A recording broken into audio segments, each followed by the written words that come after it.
Hello everyone, how are you all. आज के इस वीडियो में हम लोग पढ़ने वाले हैं ग्रेच्युइटी के टैक्सेशन के बारे में। ओके, ग्रेच्युइटी के टैक्सेशन इस वीडियो में हम डिस्कस करेंगे, लेकिन उससे पहले हम ये समझते हैं कि ग्रेच्युइटी क्या होता है। ग्रेच्युइटी क्या होता है सर? ग्रेच्युइटी एक लमसम पेमेंट होता है जो कि एक एम्प्लॉय को मिलता है at the time of his retirement. जब भी एक एम्प्लॉय रिटायर्ड होता है उस टाइम पे उसे कंपनी की तरफ से कुछ या फिर उसके एम्प्लॉय की तरफ से एक लमसम पेमेंट मिलता है। सर क्यों मिलता है ये पेमेंट? ये पेमेंट इसीलिए मिलता है कि जो थ्रू आउट द ईयर वो एम्प्लॉय ने जो भी लॉयल सर्विसेज प्रोवाइड किया है हमारी ऑर्गेनाइजेशन के लिए, उस लॉयल सर्विस के लिए एक कंपनसेशन होता है, एक ग्रैटिट्यूड होता है एम्प्लॉय के लिए कि आपने इतने साल हमारी कंपनी में अच्छी तरीके से काम किया, इस वजह से उसे कुछ पेमेंट मिलता है जिसे हम ग्रेच्युइटी बोलते हैं। ओके, नॉर्मली क्या होता है, ग्रेच्युइटी हमेशा आफ्टर रिटायरमेंट मिलता है। जब भी एम्प्लॉय रिटायर्ड होगा या फिर इन द केस एम्प्लॉय का डेथ हो जाता है तो उस केस में उसकी फैमिली मेम्बर्स को मिलता है। At the time of retirement मिल सकता है या फिर कभी कभी अगर एम्प्लॉय का डेथ हो गया तो उसकी फैमिली मेम्बर्स को मिलता है। लेकिन कुछ एम्प्लॉय जैसे होते हैं या फिर एम्प्लॉय की कभी कभी ऐसे सिचुएशंस आ जाता है जिस वजह से एम्प्लॉय को बिफोर रिटायरमेंट ये जो पैसा है ग्रेच्युइटी का वो एम्प्लॉयर से मांगना पड़ता है। ये जो ग्रेच्युइटी का पैसा होता है वो नॉर्मली क्या होता है कि हमारी रिटायरमेंट के बाद मिलता है, या फिर एम्प्लॉय अगर किसी भी केस में एम्प्लॉय का डेथ हो जाता है तो उसकी फैमिली मेम्बर्स को मिलता है आफ्टर हिज डेथ। बट कुछ कुछ केस ऐसा होता है कि इमरजेंसी आ जाता है एम्प्लॉय को, तो एम्प्लॉय क्या कर सकता है, ये पैसा बिफोर रिटायरमेंट भी कलेक्ट कर सकता है अपनी एम्प्लॉयर से। ओके, सो अब बात करते हैं टैक्सेशन के बारे में कि ग्रेच्युइटी का टैक्सेशन कैसा होता है। ओके, अगर एम्प्लॉय ग्रेच्युइटी रिसीव करता है during the continuation of service तो वो फुल्ली टैक्सेबल है। कोई भी अमाउंट, कितना भी अमाउंट हो, अगर एक एम्प्लॉय रिसीव करता है ड्यूरिंग द सर्विस एज ग्रेच्युइटी वो फुल्ली टैक्सेबल है। अगर एम्प्लॉय रिसीव करता है ग्रेच्युइटी आफ्टर रिटायरमेंट तो उस केस में दो टाइप के एम्प्लॉय जाएंगे। एक एम्प्लॉय जाएंगे गवर्नमेंट एम्प्लॉय और एक आएंगे प्राइवेट एम्प्लॉय या फिर अदर एम्प्लॉयज, राइट। जो गवर्नमेंट एम्प्लॉयज होते हैं ना, उन्हें जो भी अमाउंट मिला एज ग्रेच्युइटी आफ्टर देयर रिटायरमेंट वो फुल्ली एग्जेम्प्टेड है इनकम टैक्स से। एक गवर्नमेंट एम्प्लॉय जो भी अमाउंट रिसीव करता है, कितना भी अमाउंट हो, 1 करोड़ का हो, 10 करोड़ का हो, 15 करोड़ का हो, कोई भी अमाउंट हो, वो फुल्ली एग्जेम्प्टेड है टैक्स से। अब बात करते हैं सर प्राइवेट एम्प्लॉयज की केस में क्या होता है। प्राइवेट एम्प्लॉयज की केस में दो टाइप के एम्प्लॉय आते हैं। एक आते हैं cover under payment of gratuity act, एक आते हैं not cover under payment of gratuity act. अब हम बात करते हैं कि cover under payment of gratuity act के जो एम्प्लॉयज है उनके लिए ग्रेच्युइटी का ट्रीटमेंट क्या होता है। ओके, जो भी अमाउंट एक एम्प्लॉय रिसीव करेगा उसमें से हम क्या करेंगे, माइनस कर देंगे इन तीनों में से जो लोअर होगा। एक एम्प्लॉय जितना भी अमाउंट ग्रेच्युइटी रिसीव करता है उसमें से एग्जेम्प्ट हो जाएगा इन तीनों में से जो लोअर है। पहला अमाउंट कौन है, एक्चुअल अमाउंट रिसीव्ड, मतलब जितना ग्रेच्युइटी एक एम्प्लॉय ने रिसीव किया वो पूरा का पूरा एग्जेम्प्ट हो सकता है फ्रॉम टैक्स। ओके, सेकेंड वाला अमाउंट कितना आ जाएगा, स्टैट्यूटरी लिमिट जो है एक लॉ में दे रखा है 20 लाख का, मतलब मैक्सिमम एक एम्प्लॉय को एग्जेम्पशन कितना मिल सकता है, 20 लाख का। सर ये एग्जेम्पशन कौन सी सेक्शन में मिलता है, section 10 subsection 10 of income tax.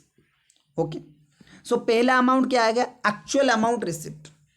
Second वाला अमाउंट है स्टैट्यूटरी लिमिट जो कि है 20 लाख रुपीज, मतलब मैक्सिमम 20 लाख रुपीज आपको एग्जेम्पशन मिल सकता है। थर्ड वाला पॉइंट क्या है, 15 working days salary for each completed year of service on basis of last drawn salary. इसे अगर हम इक्वेशनली लिखे तो 15/26 into completed year of service into salary per month.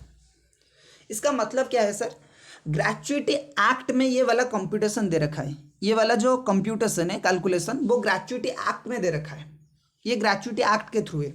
और ग्रेच्युइटी एक्ट ये बोलता है कि एक एम्प्लॉय ने हमारी ऑर्गेनाइजेशन में जितना कंप्लीटेड ईयर काम किया है, जितना भी साल काम किया है, ईच ईयर के लिए आपको उसे 15 डेज का सैलरी पे करना है, 15 वर्किंग डेज का सैलरी।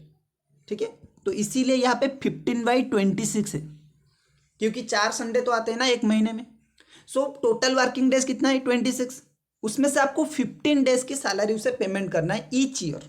आज ग्रेचुइटी जितना भी साल उसने काम किया है, कंप्लीटेड काम किया है, उस ईच ईयर के लिए आपको 15/26 मतलब 15 दिन की सैलरी पे करना है, 15 वर्किंग डेज का सैलरी, राइट। अब ये जो कंप्लीटेड ईयर है ना, ये कंप्लीटेड ईयर मान लीजिए कि कोई एम्प्लॉय ने एक ईयर में कुछ महीने के लिए काम किया है, ठीक है, मतलब एक एम्प्लॉय ऐसा हो गया कि 15 ईयर्स एंड 9 मंथ टोटल काम किया है, ठीक है। सो ये बोलते हैं कि कंप्लीटेड ईयर आप कैसे कैलकुलेट करेंगे। अगर कोई फ्रैक्शन ईयर है, मतलब कुछ एक ईयर में कुछ मंथ्स उसने काम किया है, तो इन एक्सेस ऑफ 6 मंथ, अगर उसने 6 मंथ से ज़्यादा काम किया है उस ईयर में, तो उसे 1 काउंट करेंगे, मीन्स उसे कंप्लीट ईयर काउंट करेंगे। अगर 6 मंथ से उसने कम काम किया है तो उस ईयर को आप इग्नोर करोगे, ठीक है। सो मान लीजिए कि एक एम्प्लॉय ने 15 ईयर्स 9 मंथ काम किया है, 9 मंथ्स। सो उस केस में क्या होगा, आप उसे 16 काउंट करेंगे, ओके। अगर एक एम्प्लॉय ने 15 ईयर्स और 5 मंथ काम किया है, 15 साल 5 महीने काम किया है, तो इसे आप 15 काउंट करेंगे। ये जो 5 मंथ है आप उसे इग्नोर करोगे, क्लियर। सर सैलरी का मतलब यहाँ पे क्या है, सैलरी का मतलब यहाँ पे basic salary plus DA last run, okay. Basic salary जो एम्प्लॉय का है प्लस डियरनेस अलाउंसेस, जो कि एम्प्लॉय लास्ट रिटायर्ड होने से पहले जो अमाउंट उसने ड्रॉ किया होगा, ओके। अगर अगर जो सीजनल एक्स्टेब्लिशमेंट होते हैं, मतलब जो 6 महीने काम होता है, जहाँ पे 6 महीना काम ऑफ रहता है, सीजनल एक्स्टेब्लिशमेंट, वहाँ पे आप 15/26 के जगह 7/26 लोगे, ओके। अगर कोई एक एम्प्लॉय पीस रेटेड एम्प्लॉय है ना, तो उस केस में आपको ये जो सैलरी है, इस सैलरी की जगह एवरेज सैलरी आपको लेना है, एवरेज सैलरी। और एवरेज सैलरी कितने महीने का लेना है, लास्ट 3 महीने का, जिस महीने में वो रिटायर्ड हो रहा है उसकी पिछले 3 महीने का आपको एवरेज सैलरी लेना है, क्लियर। अब बात करते हैं not cover under payment of gratuity act में क्या होता है। Not cover under payment of gratuity act में भी सेम रूल है, जितना भी अमाउंट एक एम्प्लॉय ने रिसीव किया उसमें से list of the following 3 exempt हो जाएगा। इन तीनों में से जो लोअर होगा वो एग्जेम्प्ट हो जाएगा, ठीक है। एक्चुअल अमाउंट जो भी हुआ वो, सेकेंड में आएगा स्टैट्यूटरी लिमिट 20 लाख का, और थर्ड में आएगा half into completed year of service into average salary per month. ये जो थर्ड वाला पॉइंट, यही डिफरेंस है दोनों में basically, okay. Cover under payment of gratuity act and not cover under payment of gratuity act में बेसिकली यही difference है कि यहाँ पे 15/26 लिया जाता था और यहाँ पे क्या होगा, हाफ लिया जाएगा, मतलब 15/30। So half into completed year of service means half month salary for each completed year of service on the basis of average salary per month, okay. यहाँ पे कंप्लीटेड ईयर ऑफ सर्विस का मतलब क्या है कि पूरा ईयर आपको लेना है। अगर एक एम्प्लॉय ने कोई भी फ्रैक्शन ईयर काम किया है, मतलब एक ईयर में कुछ मंथ्स काम किया है, तो वो आपको इग्नोर करना है। अगर ऐसा हुआ कि 15 ईयर्स एंड 11 मंथ्स एक एम्प्लॉय ने काम किया है, तो ये 11 मंथ पूरा इग्नोर होगा और 15 ईयर्स काउंट किया जाएगा, राइट।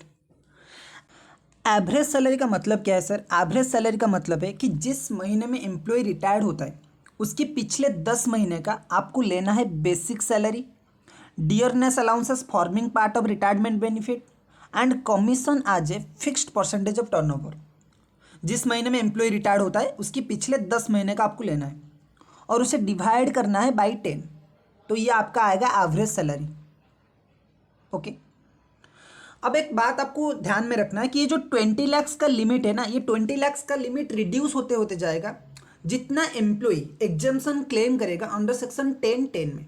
एम्प्लॉय ने जितना अमाउंट का एग्जेम्पशन किया, जितनी बार भी क्लेम करेगा, वो क्लेम अमाउंट मतलब जितना एग्जेम्पशन एम्प्लॉय क्लेम करेगा वो सब क्या हो जाएगा, यहाँ से डिडक्ट होते जाएगा, क्लियर। अब एक बात आपको नोटिस में रखना है कि अगर लीगल हेयर रिसीव करता है ग्रेच्युटी, अगर एम्प्लॉय के डेथ के बाद एम्प्लॉय का legal heir gratuity amount receive करता है तो वो एग्जेम्प्टेड है, उसके ऊपर कोई भी टैक्स नहीं लगेगा, क्लियर है। सो ये था ग्रेच्युटी का टैक्सेशन। होपफुली आपको वीडियो अच्छा लगा होगा। अगर अच्छा लगा है तो इसे लाइक करिए और चैनल को सब्सक्राइब कर लीजिए और इस वीडियो को शेयर करिए, ओके। Thank you.